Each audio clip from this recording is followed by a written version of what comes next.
Welcome to the Bonded Podcast Foundation Series, hosted by Dr. Patty and Lizzie Shutt, where we explore attachment healing and the bonds that shape us as children, as adults, and as parents.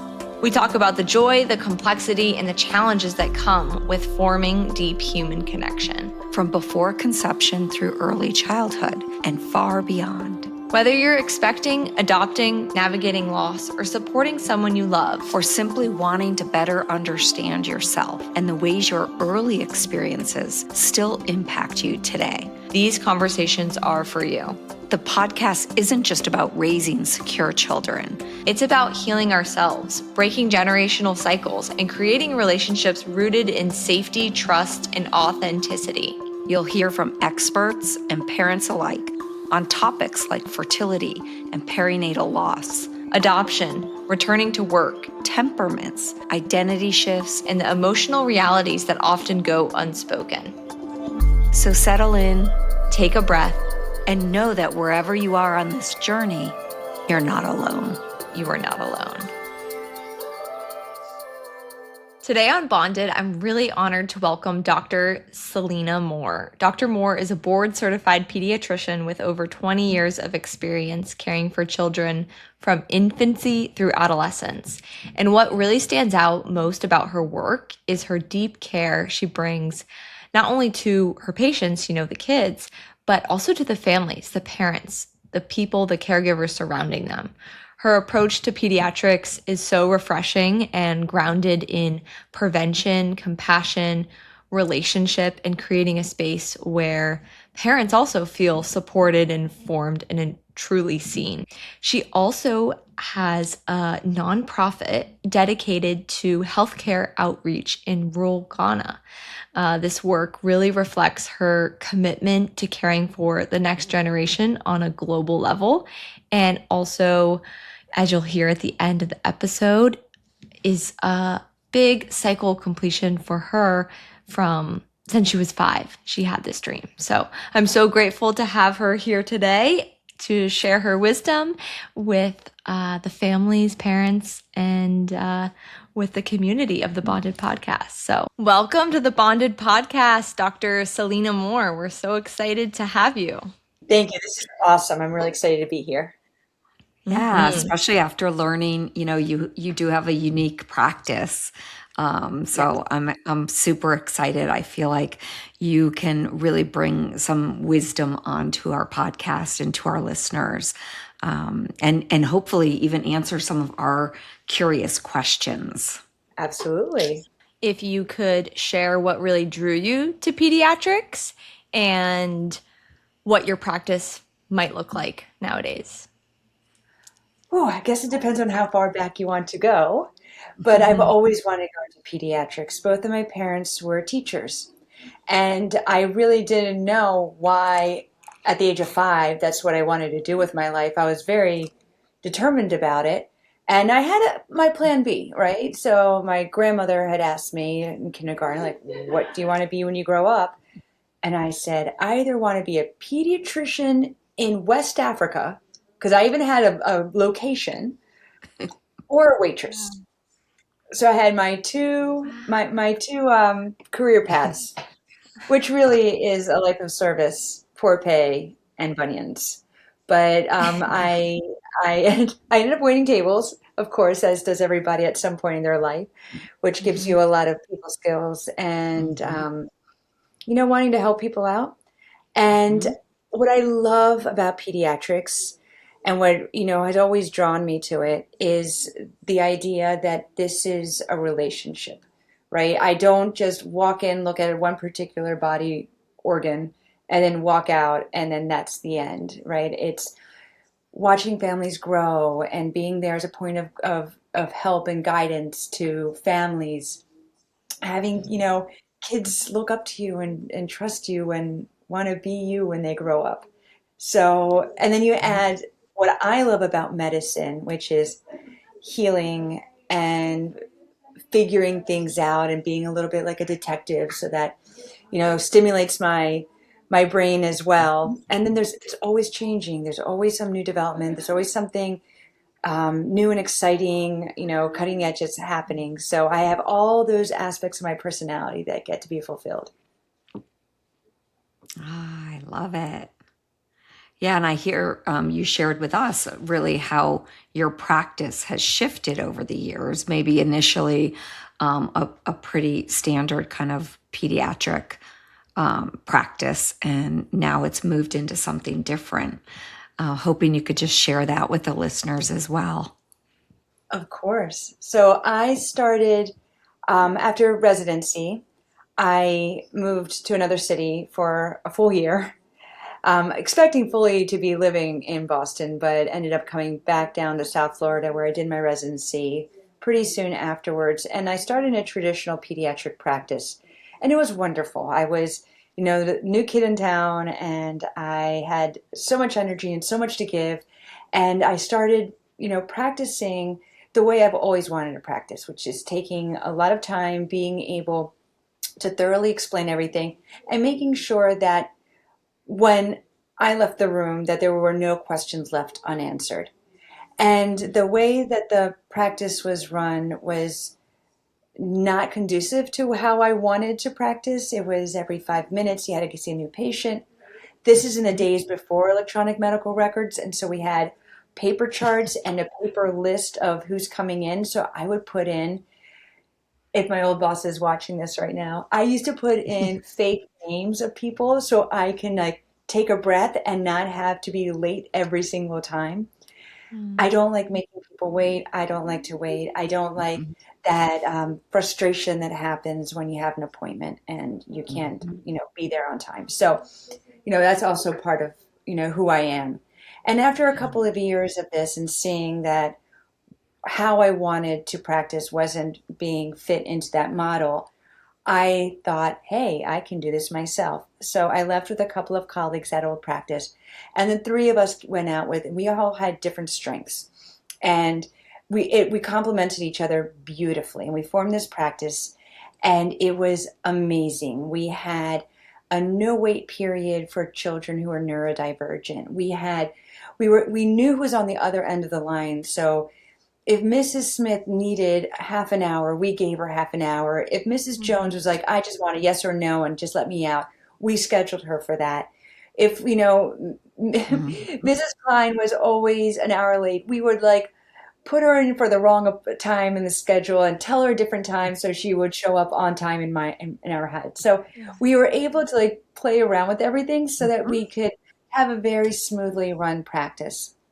But over the course of many years, the demands that were put on us from an exterior force, in this case insurance companies, did not allow us to be able to practice this way. We were no longer able to keep the appointments that we lied to our parents about, right? And we were unable to give the time that they required because of the external demands from the insurance companies. And I thought that was it. I thought that I'm just going to do the best I can.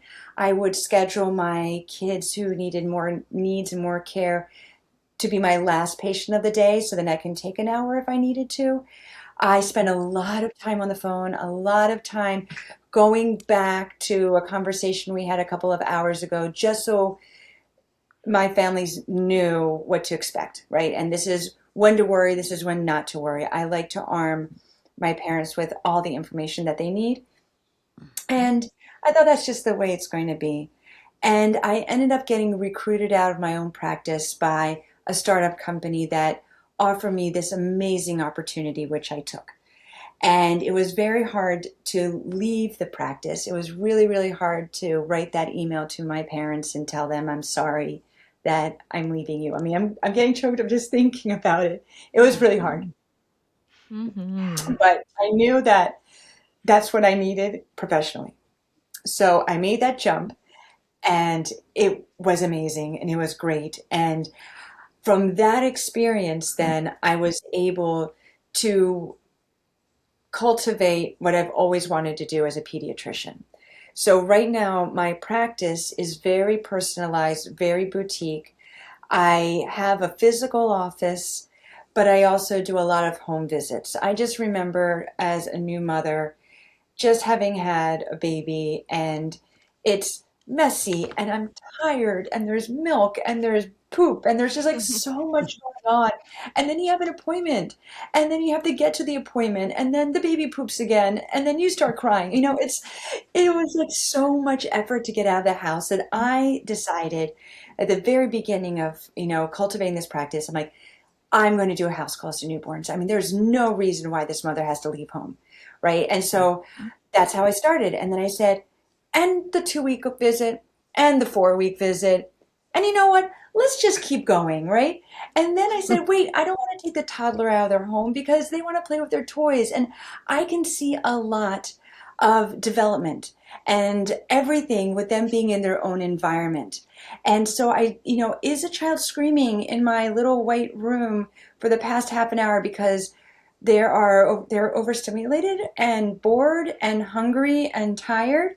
Or is there a neurodevelopmental issue going on? But if I go to the home, I see them in their own environment and I get to see everyone who cares for and loves his child. So if there's a babysitter or, the parents, the grandparents, or whomever else is in that environment, I get more enmeshed in it. So I just kept on extending my time in doing house calls. So Uh-huh. I see them through toddlerhood in their homes, and then I bring them into the office for the older children who also like to feel a little bit grown up, and they have their own little room, and Mhm. we have a seating area, and it's almost like a visit, like and I give them snacks and water, and it's very homey, the office space that I'm in. So the idea is just to not only meet them where they are geographically, but I also get to meet them where they are, in their parenting journey. And for me, that is so fulfilling, and the parents really, really appreciate it too. Wish you were Yeah. around. Wish this was something when I had little Lizzie and Tori. I wish Uh, something that I had too, but having ah, been a pediatrician, for my entire career and having been a mother this entire time, I had my first child in medical school and my second child in residency and my mm, third child in my first job, right? There's no good time in wow. medicine. So I just did it. And so I wish I would have had that time, Mhm. with my pediatrician, even though I am a pediatrician, there's all this stuff that you don't learn in school. And so Mhm. there's all of these nuances out there. So I feel that both my mothering life and my professional life are now coming to this point where I can offer such an amazing experience for the families. And then Wow. I take it a step further because, they have access to me. So, and, you know, Tuesday, at 6 p.m. and, little Johnny bumps his face and cut his lip and does this need stitches or not? Mhm. They have access to me where, my families can reach out to me via text and say, hey, do I need to worry about this? And that decreases ER visits. It decreases unnecessary medications. It decreases so many, you know, Wow. things that may seem like it's an inconvenience, but it can also cause harm. And I have the ability also to provide to my families like a little home medical kit that when they're Mm, traveling or it's the weekend or something like that, if, Sunday morning, little Susie's been complaining of a sore throat all weekend and now she has a fever and, is this strep? Is this not strep? Do I need to go to the ER? Do I need to, hey, open up your little medical kit and let me walk you through how to do a strep test. And let's do this right now over the phone. And so that way I'm able to really provide all this, hands-on, care that for me is very satisfying because you know, I can help. I love helping people. I was voted that's most amazing. helpful in my seventh grade class. I still have my yearbook. Aw, Wow. wow.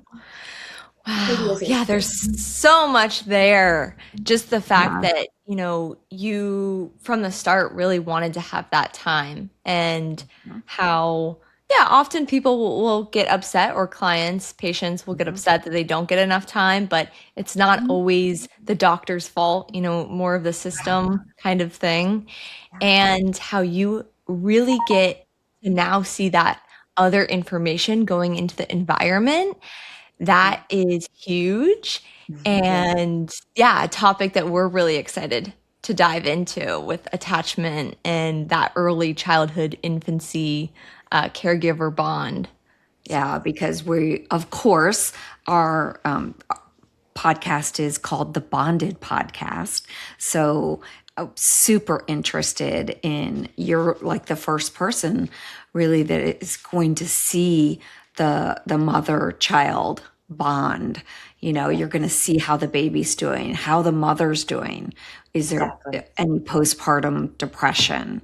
And I'm curious about that. Like, is that something that you are really intentionally kind of screening for? Of course. Of course. I mean, first of all, we're supposed to. It's the American Academy of Pediatrics recommends that at the 2 week and 4 week and 8 week visit, we are supposed to give a standardized screening tool to new mothers. And it's called the Edinburgh. And sometimes we do it just verbally, right? So I just like run through the questions. Sometimes I give them a piece of paper and say, hey, do you want to fill this out? But we're supposed to be doing that. And also, as pediatricians, children don't exist in a vacuum. They're in already their own little ecosystem with the most prominent and important person is the one who gestated them and are feeding them right now. Sorry, dads, you are super important too. Yeah. But in the very beginning, there's so much going on, and we are very keen to see, to observe. Does the mother have a flat affect, right? Is she looking like sad or anxious? I see a lot of postpartum blues, depression, anxiety, a lot of postpartum anxiety. There's a lot. And having the internet at your fingertips at 2 o'clock in the morning when you're by yourself with your thoughts and saying, do I need to worry about this? And the internet tells you, brain tumor, right? As one of the Right. options. Yeah. It's very isolating and very scary. So, plus the physiological, disruption with the hormones. I mean, that's Yeah. another, layer of the onion. So there's a lot going on. We're the ones as pediatricians seeing the families very frequently in the very beginning. They don't go back to the OB until about 6 weeks of age. So 6 weeks postpartum. So we're there at the hospital seeing them. We're there, a few days after discharge. We're there, at 2 weeks of age, at 4 weeks of age. So we're there. We're there and we see them. And, we're usually the ones to refer back to either psychology or psychiatry or the obstetrician when we start seeing some red flags. And,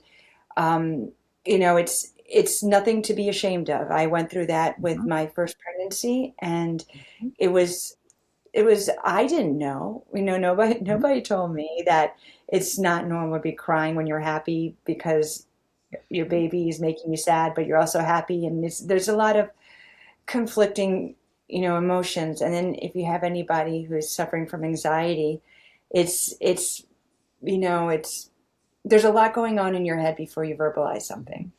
And so there's so many what ifs, and there's so many, am I doing the right thing? And, most of my families, when I do like a prenatal consultation that I enjoy doing, ask me for what's your number one piece of advice. And my number one piece of advice is trust your gut. If you feel something is wrong, voice it. Don't sit there and ruminate over it. And then find the person that you trust that will either follow that through or reassure you, right? It's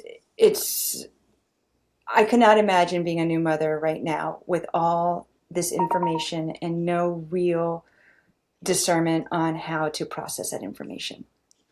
Yeah. Well, it's refreshing to hear that it is a requirement to do that screening. It was a very long time ago when I had children. I'm not sure it actually was a requirement back then because I certainly don't remember it.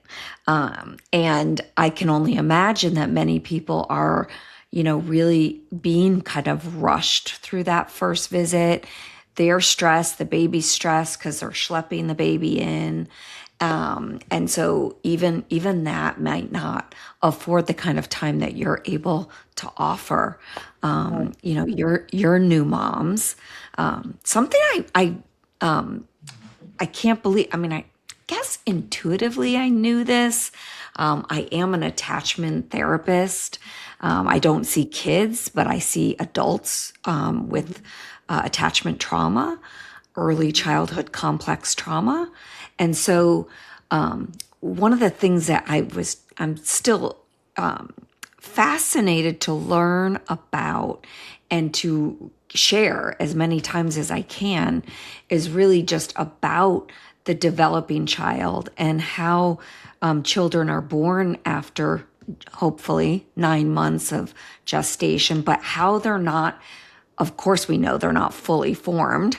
They're certainly far from independent, but literally not fully formed.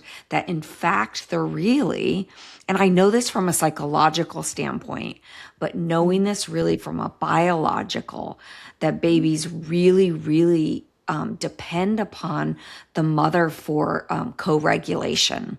That they really, newborn infants they cannot regulate themselves. They're really not separate. Their whole nervous system has not yet developed.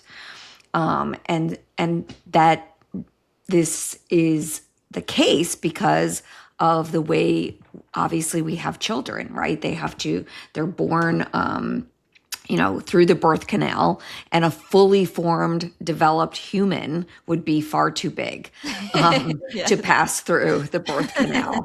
And so babies are spit out before fully developed and able to do so many of these essential basic things. And why, in fact, that early period of time.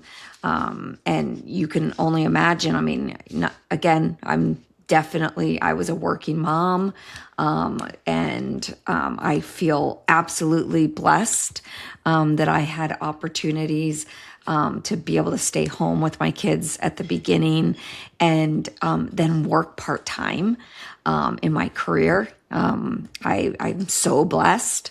And that's not the case for all women. And they have to go back. And, it is definitely a big beef with certainly our culture, especially American kind of culture, because I know there's other European countries that allow for this really extensive maternity leave for that very reason, and is really facilitating that strong, secure attachment. At least they have that opportunity, and then to be able to return to work. So I know I said a lot, and I'm just like, just really fascinated just to hear from the biological point of view. And I really don't know that all new parents really understand that.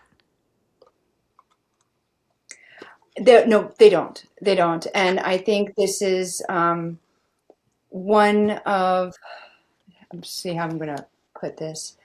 I mentioned the word isolating before, right? And why I feel like American mothers, because of the systems that are in place, are often left alone with the baby. I spend, I run a nonprofit. I founded and run a nonprofit. I go to Ghana, the country of Ghana, twice a year to do medical outreaches. And when you're talking about what it looks like for a new mother in a place like Ghana, the amount of support that is given to her is unbelievable. It's not just the immediate family or the grandparents, but the entire village is there to support, and everybody has a role. Children need multi-generational, multi-abled roles to be filled in their life, and the mother cannot fill all the roles. We just can't. We're not supposed to.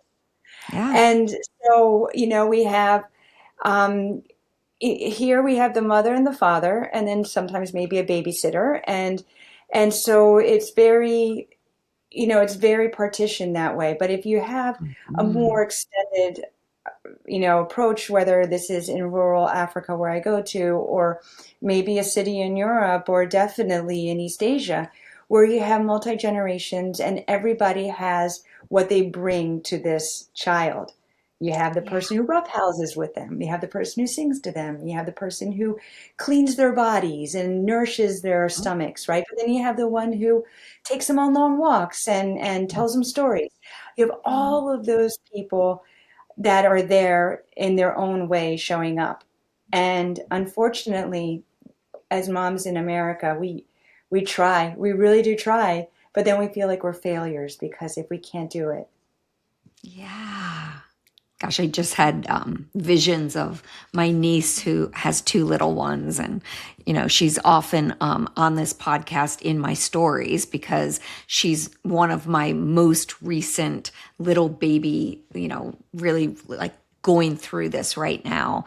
And I just had all the visions of, Aunt Patty. I go and visit her every week. She's an hour away, spend as much time with her, with both of the girls. Now she had a second baby, but the girls, and I often pick up my mother, so great grandma Gigi. I'll pick her up to go with me. And of course the kids have grandma and Nona and pops and Yeah. grandpa And Tori's and babysitting them right now. yep, Yeah. Tori, yes. Mm. And which is Lizzie's sister. So, Hmm. Okay. and so I just see the sense as much as American kind of tribal community kind of nurturing and love, and how that you can literally see what it is doing for these children, and of course for mom and dad too. Right. Hmm. How When much there they is, feel loved. Yeah. exactly. And if or when there is a disruption with a primary caregiver, it's not as traumatic because you have all of these other people, right? But if all of a sudden your mother gets sick or, Yeah. is not there, Mhm. then there's that huge void. I mean, no one can replace a mother, but Yeah. it's it's less it's less painful, I think, than Yeah. if you're. Yeah. Yeah, because they have built connections, really deep, loving bonds. So I love Hmm. that. I'm curious about, is that something that you are interested in? Like when you continue, because you now get to go in the home and you see so much more. And are you able to, I don't know if you've ever studied it or read up on attachment, and whether you actually observe sort of the attachment styles. I do. I'm more familiar with it from, a sequela of having had a traumatic infancy or toddlerhood, and then you Mhm. have the adolescent who Mhm. will ghost everybody or who, severs relationships very, very easily over seemingly, minor things. So I see the Mhm. fallout from that. Yeah. Hmm. There are, I've been doing this enough time to have seen all these different iterations of like parenting fads. So you have, the one who will the helicopter, the bulldozer, the one who, the child's like on them until they go off to kindergarten. So I see all these different Mhm. styles. Some of them are propagated by books. And I really don't think that there is one that is better than the other. I know Mhm. all of them have their side effects. So, you have to make sure that this doesn't happen so that your child is able to cope, in adolescence or adulthood. But I do know that the idea of kind of like they'll figure it out. I'm not going to intervene. Style parenting is very detrimental. Just as detrimental as, for example, somebody who removes every obstacle from a child that then they can't cope later on. So you can have both extremes of how hands-on you are. But it really, I mean, the intention is always good. Every parent starts off saying, I want the best for my child. And Mhm. they're given the tools that they have. And if the tools are a traumatic childhood, or if their tools are something that they've witnessed and thought that I'm not going to do this, I'm going to do this, and they can either do the complete opposite of what their childhood was or the exact same. You know, knowing that there are many styles of parenting and wanting to grow as a human being. I mean, I think everybody, should get 1,000 hours of therapy, in their life just to be able to navigate things. I mean, things are always going to happen. And I think that a really good place to lean into somebody is in motherhood because it's really Mhm. scary out there and we're all trying to do the best we can. And a lot of us don't have the tools. So if I could like sprinkle every diaper bag with, tools so it can be the best therapy, I Yeah. would. Like a little Yeah. fairy godmother. Yeah, it makes me think, of course, I agree. And I would add not necessarily psychotherapy or talk therapy, even though that's what I do.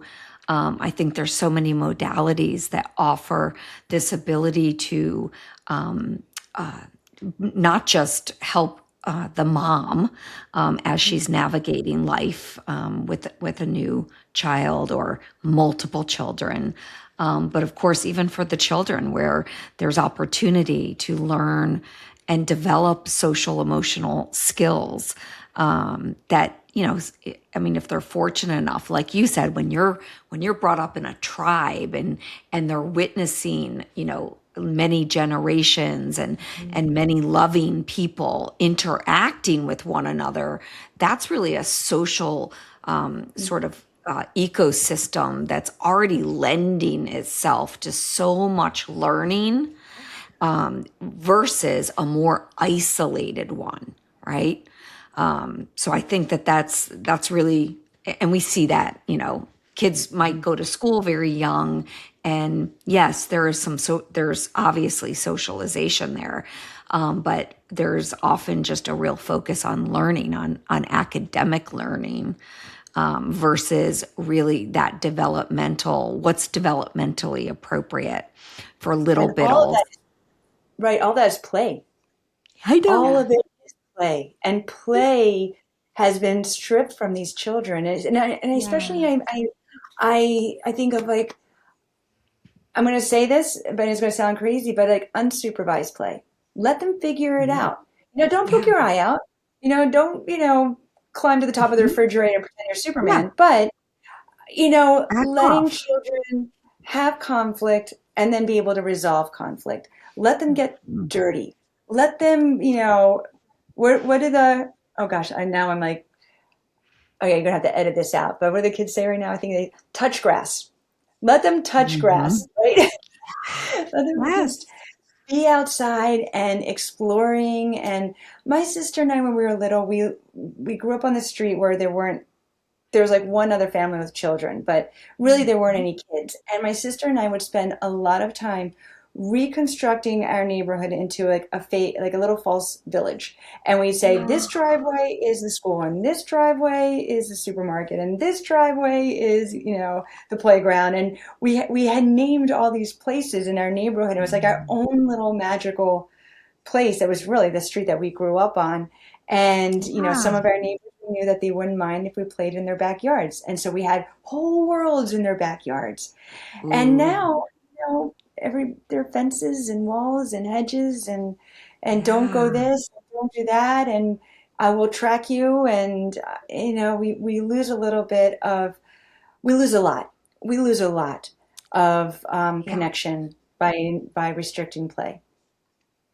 Yeah, Yeah. and what's coming to mind for me is like the fact of technology has kind of taken a lot of, outdoor play or just kind of sibling play, playroom play, and turned it into the screen. And often not like interactive things on the screen always, but sometimes just like watching. So curious how that has, you've been in practice for 20 years or more, how you might have like seen shifts or what you're seeing with Oh, technology.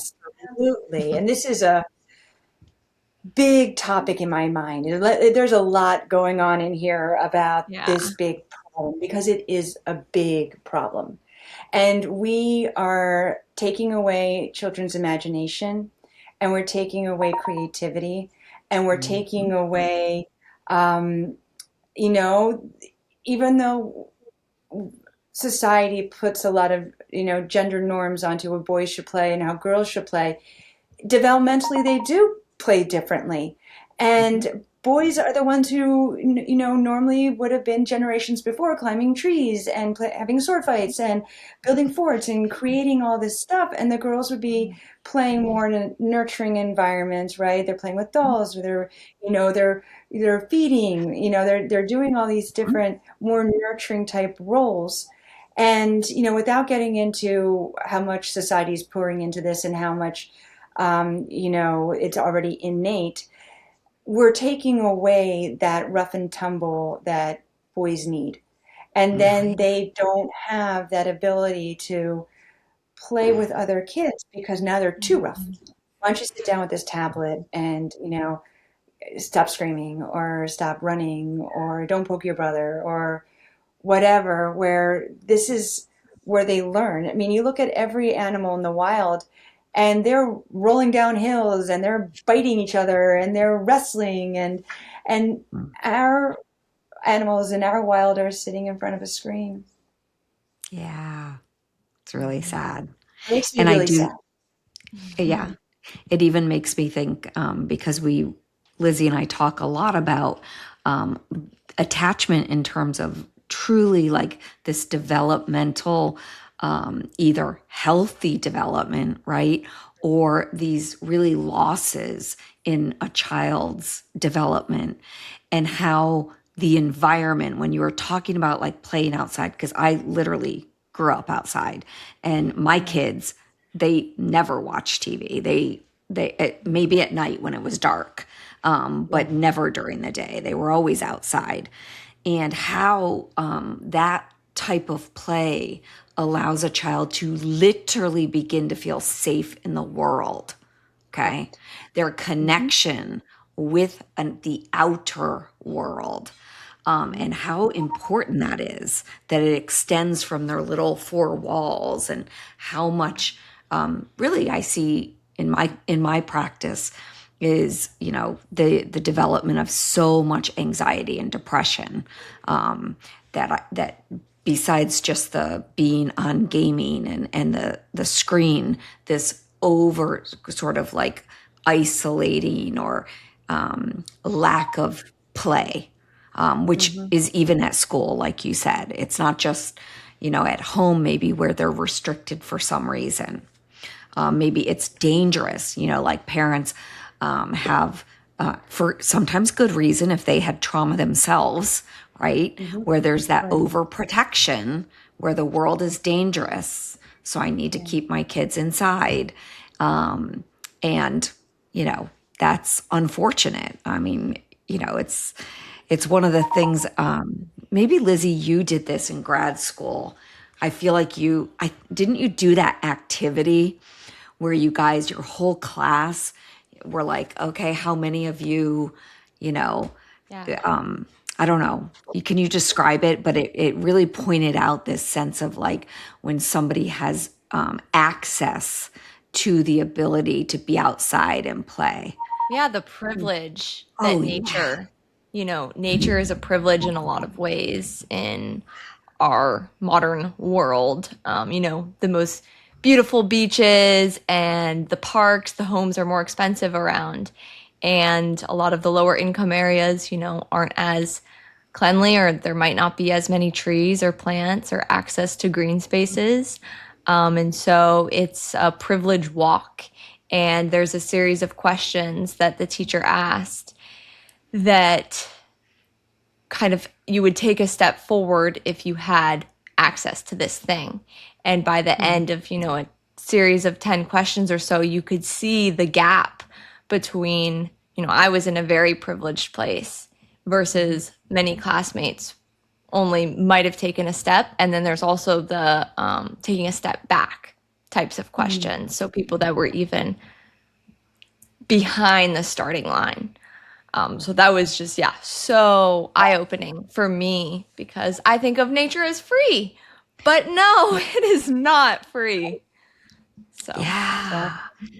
Yeah, that access and just mind blowing. And I do believe, as does Lizzie, in those experiences and how that truly helps us develop literally a healthy body.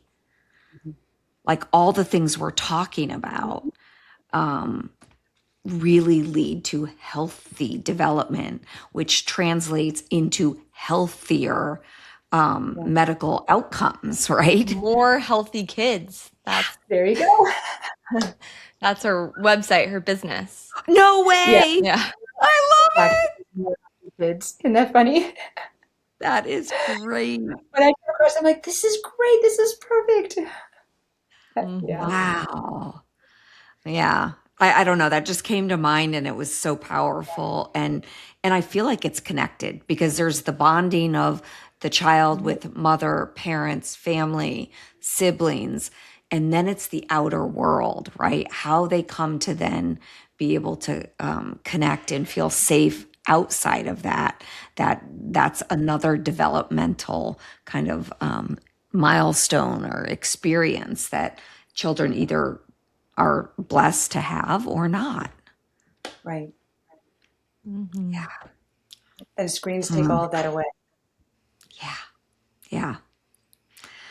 I'm curious about one of the other things because again, I don't see children, but we see a lot of kids in our practice, and I mostly work with adults, and many of the adults I work with early attachment, early complex trauma, many have very, very complex medical histories. Okay, that all of that trauma and stress and disconnection has Hmm. led to physical problems.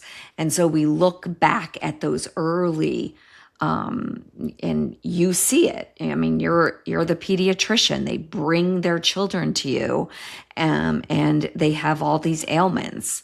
And I'm curious about what you're able what have you been able to do in terms of identifying potential kind of contributing factors besides just like here's a band-aid or a medicine, bye, I'll see you next visit, but be able to identify those maybe underlying issues.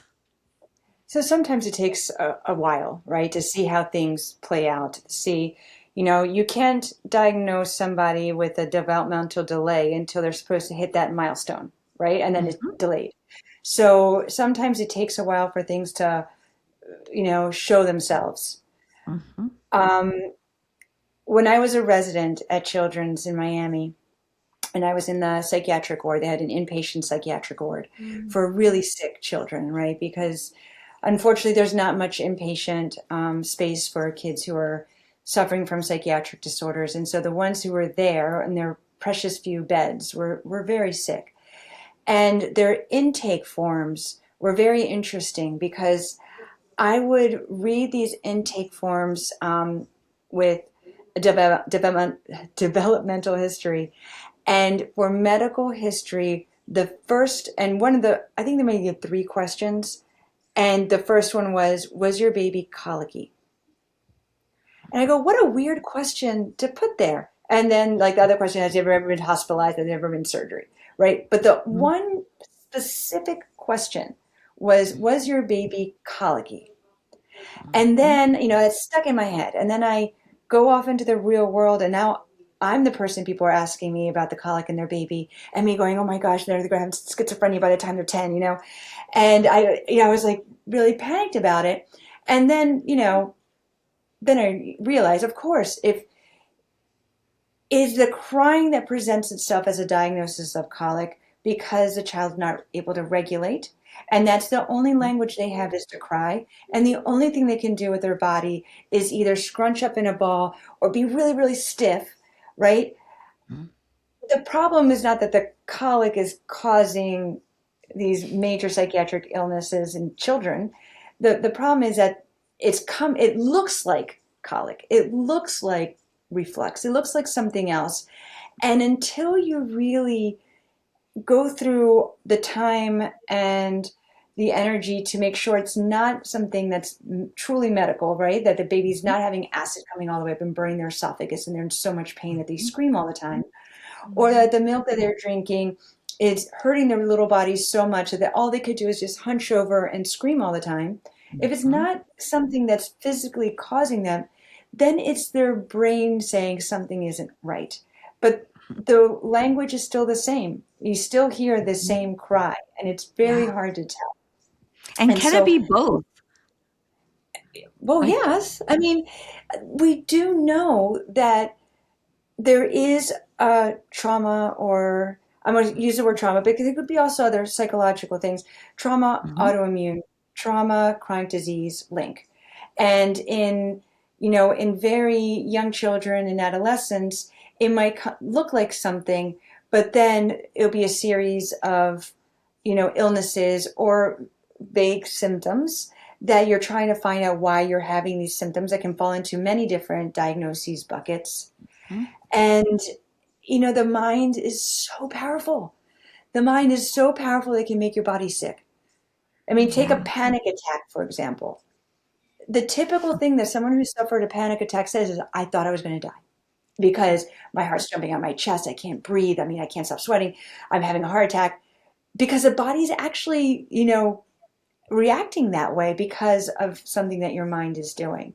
So the Mhm. mind is very, very powerful. And I don't think that allopathic doctors, doctors who study Western medicine, what I do, um, really take seriously enough how strong the mind is. Because usually when we do what we call our differential diagnosis, it's these are the Mhm. symptom and these are the different Mhm. things it could be. And then always at the end is like psychological, so I don't know what that is. It's, yeah, someone else can figure that out. Right. But Mhm. it's so important to be able to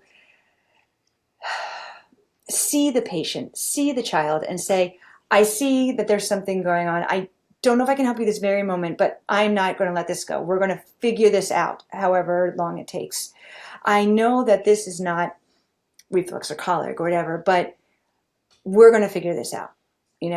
Those are the babies I'm not telling the parents to sleep train, right? If you can't self-soothe, then being put in your crib for 12 hours screaming, you're not going to do it. You're not going to get that skill. So, Right. but there are other children that, And it's sad because that's where, what you mentioned it earlier, where parents are kind of parenting from a book and not really doing, not accessing that intuitive, every baby is different. right, Okay. And they develop with maybe within a range, but differently. And even the mom, like I talk a lot about mom's temperament and how that really either lends itself well to a certain way of parenting and attending to whether it's sleep or feeding or whether it's bottle or breast. So much of that is I mean, listen, a baby needs to eat, bottom line. right, Okay. And so it's, let's not judge one as better than the other. mhm, Both, obviously, when you bottle feed, it would be really helpful if you hold the baby. Okay. Because we know babies need to be held, but they need to be fed. Right. yeah, And so if, mom's temperament really matters as well. And I love that you have that really ability to see mom and even be able to, not recommend certain things or steer them in a different direction because you right, can kind of see their temperament, baby's temperament, mhm, and how they're both adjusting. right, right. And babies can sense the fear and anxiety and sadness in their mother. Yeah. And they can really pick up on that. And if mother isn't being supported, if she feels that she's being judged right from the very get-go, whether it's from an actual person in her life or if it's from the internet at large, who's very judgy, and she's going to be very anxious and sad and afraid and second guessing all the time and not giving the good vibes to the baby. Yeah. Oh, wow. Yeah. Well, your families are so lucky to have you. Mhm. It's just amazing, and I hope more pediatricians, are able to move in the direction that you are, because I think It's that's so beautiful. fulfilling on my end, and it's so fulfilling for the parents. It really is. I had one of my moms the other day. I don't know if I think this is the best analogy, but she was telling her girlfriend about, um, you know, how I am with her and her husband, who are, obviously two different people, and then each child is a different person. And she says, she's like, you know what? She's like the third parent in the house, right? So she's Yeah. I Yes. don't know if that meant I was a tiebreaker or if I was just, but I took it as a compliment that I'm in a very good supportive role. So, Yeah, you're like the wise, like godmother or something, yeah, yeah, yeah. Um, yeah, the fairy godmother, right? Mhm.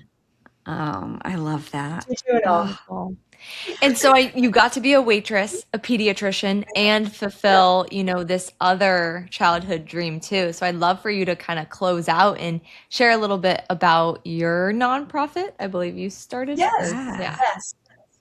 So, very briefly, my parents met in West Africa. My father was in the Peace Corps, and my mother Mm. was in another type of voluntary group.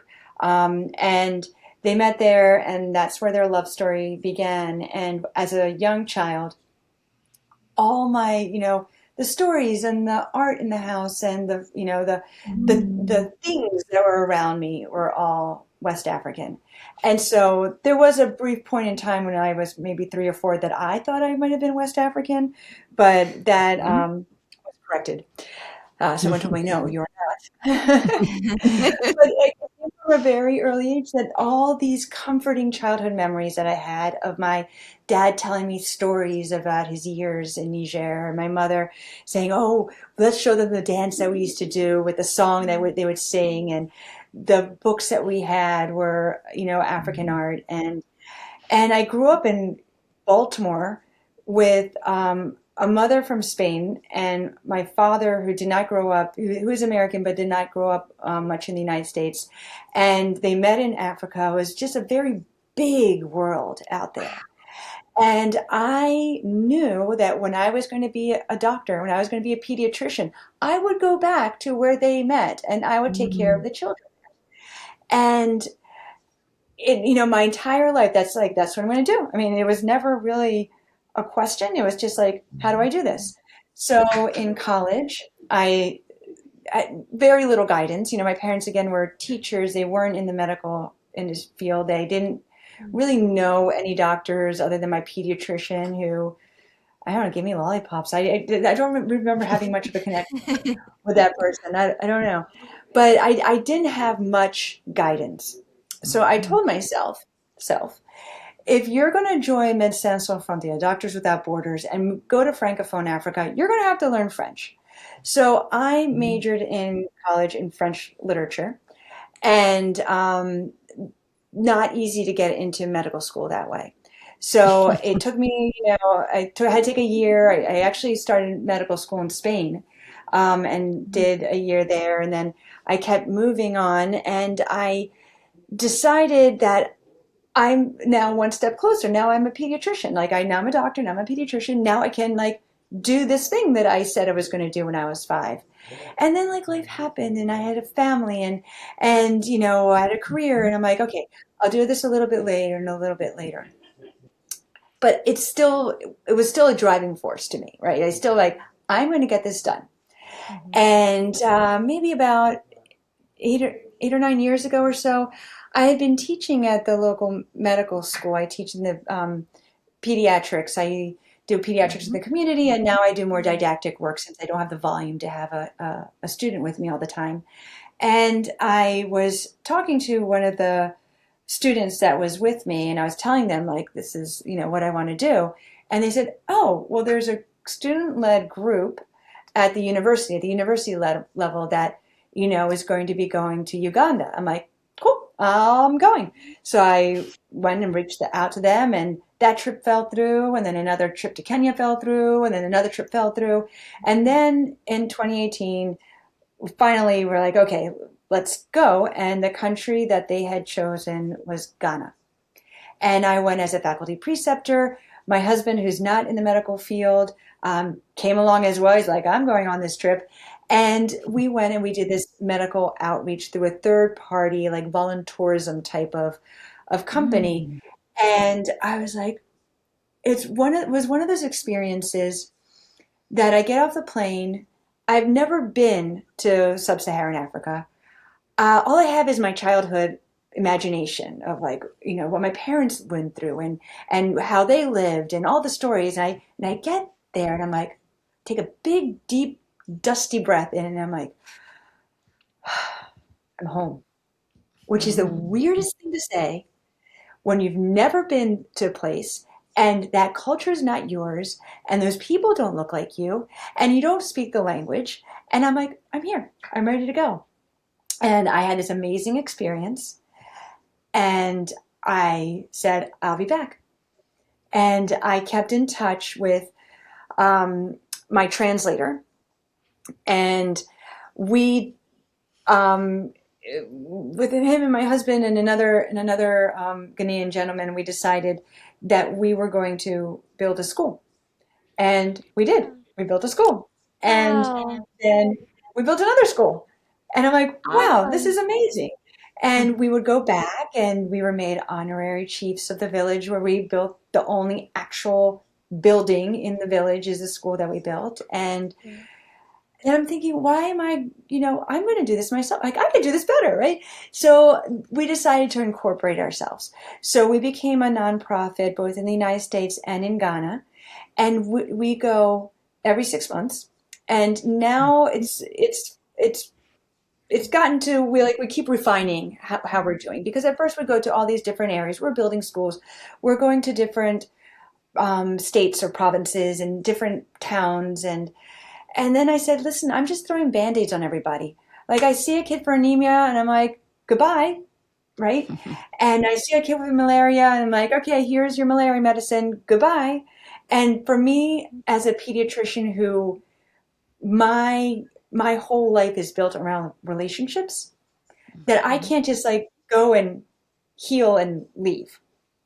So several years ago, we decided to actually get a house. So now we have a house there, and we have our non-citizenship paperwork, and we are now embedded in this rural area in the middle of a cluster of villages where now we go twice a year, and I see the same families and I see the same patients. And I have a little girl who is about a year and a half now in this one village named Celina. So, Ah, I love it. Wow. so it's definitely my happy Oh. place. And I take volunteers from the United States, and they don't need to be medical. Um, and my son goes, and he's an economics student, and he loves it. And I have another family that goes, and that they have nothing to do with medicine. The great majority of people that I take that are interested in going are people who are on a nursing track or a medical, track, either pre-med or medical student or nursing student. But whomever wants just to experience something completely different, Mhm. but exactly the same, right? Like we Mm. all are there to connect. Yeah, how about some therapists? Yeah, absolutely. Yeah, Yeah. because mental health is quite Mhm. is there's a lot of things that are taboo, and there's a Yeah. lot of um, it's very interesting of what people are allowed to talk about, and Yeah. um, you know, depression, and but we are very close to the largest psychiatric facility in the area, Mhm. and so it's very interesting. We have volunteers from Ghana too, so we have a lot of doctors and nurses who are Ghanaian who volunteer with us too on a professional level. So we do have Mhm. people from the psychiatric hospital that come by and help us with our outreaches, which is really neat. But Wow. absolutely, I would love for you guys to come. Our next outreach is Yeah. July 1st. the 11th. Wow. I can't wait to share really with our listeners all Yeah. about your nonprofit. I think that's amazing. Of course, people locally who might have the ability to and be blessed to have you as their pediatrician.